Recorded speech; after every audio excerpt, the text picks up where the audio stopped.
of the impacts of Gaza has been to bring a shift, as I said, inside the trade union movement. And one of the debates that took place in union after union over the course of last year was its attitude to boycott, disinvestment and sanctions, which led, I think, historically to the Trade Union Congress in September passing a motion for the first time advocating boycott. And today, as we speak, we got agreement with the TUC and the PSC to have jointly badged materials to be going out to making sure we can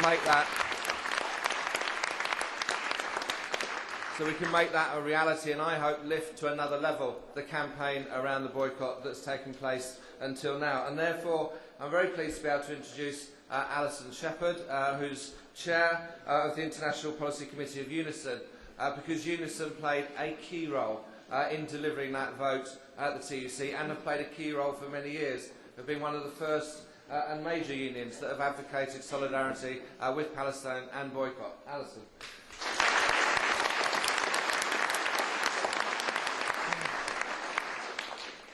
Well, thank you very much, Chair, and I am pleased to be here this evening, and I'm always pleased to stand on the platform with our sisters and brothers from Palestine. Unison's been a long-term campaigner on the issue of Palestine, and it is an issue that's debated at our conference every year.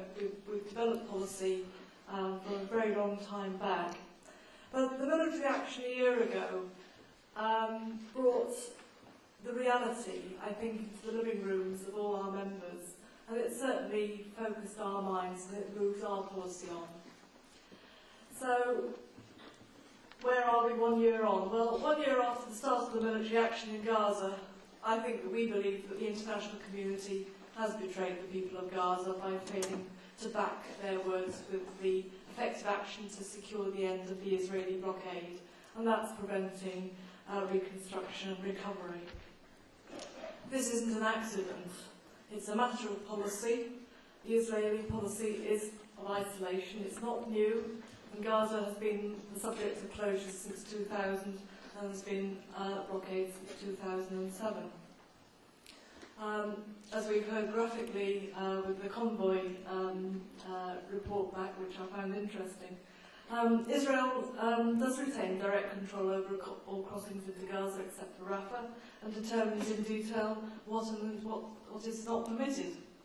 The recent actions of the Egyptian government, including the construction of the wall, as the Chair mentioned, so they can't escape criticism either. The problem, which we have to remember currently and to keep reinforcing, the problem is the occupation. Under international humanitarian law, Israel remains the occupying power, despite disengaging from Gaza in 2005, and it's insistent that it no longer occupies the strip. And so Israel still maintains effective control over entry and exit into Gaza.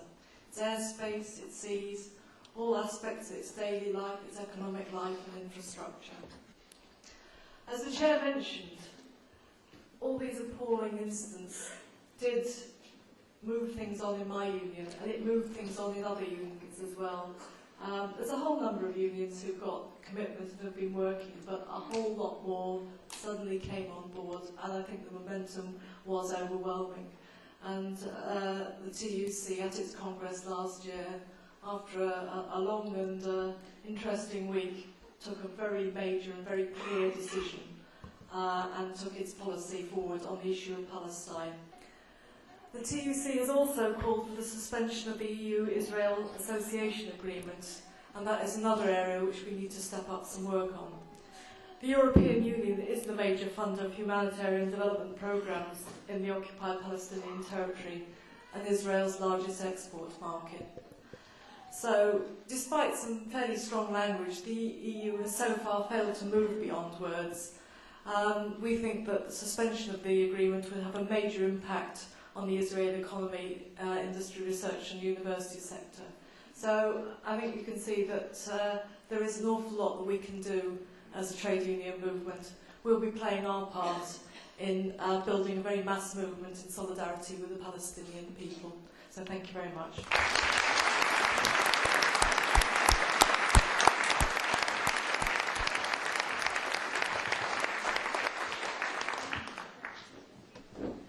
part of the growing political spread and support is that more parties are coming out and supporting the case around Palestine and Gaza.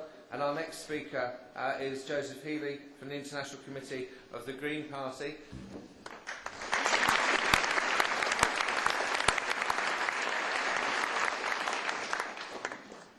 Hello everyone, I'm very pleased to be here tonight. As the Chair said, I'm representing the Green Party, I'm also a parliamentary candidate, and I'm also the co-convener of Green Left.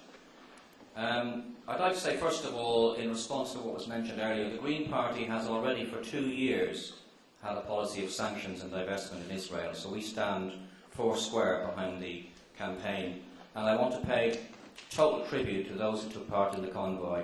I think their efforts were heroic, and I don't at all find it an exaggeration that people draw parallels between those who went to support the efforts of Republican Spain during the Spanish Civil War. I think there are many, many parallels between the two efforts.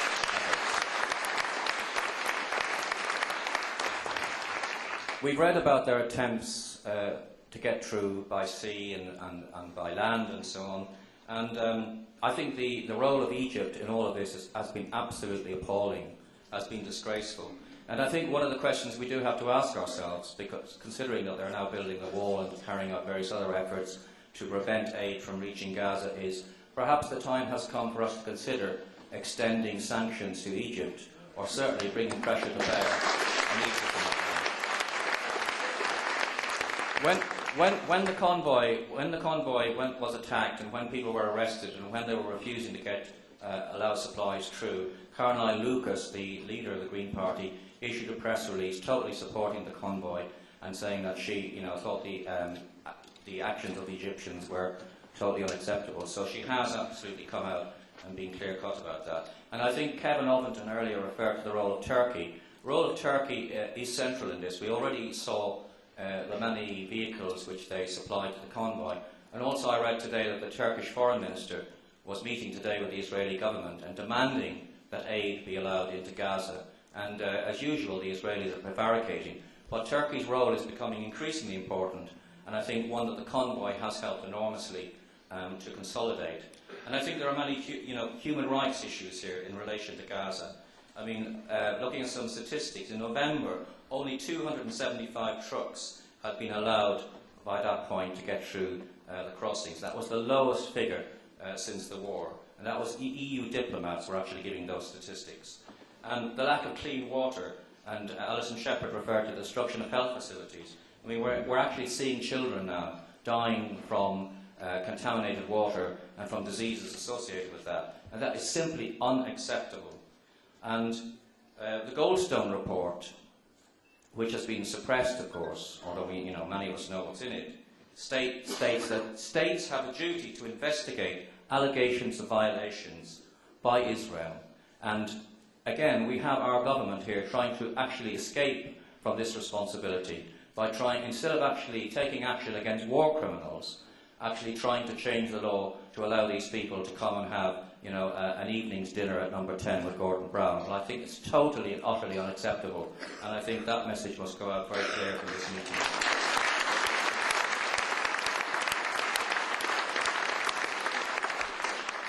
Reference was made to the European Union. The role of the European Union is central.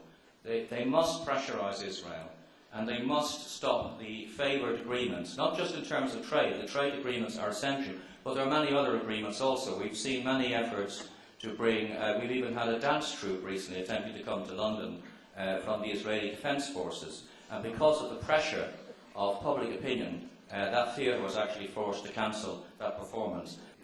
I wanted to finish with a quote from Yasser Arafat, who actually said that Palestine is the cement that holds the Arab world together, or it is the explosive that blows it apart. What happens today in Gaza and what happens tomorrow in Gaza is essential to everything that happens in the Middle East, and we must continue to stand full square behind the people in Gaza. Thank you.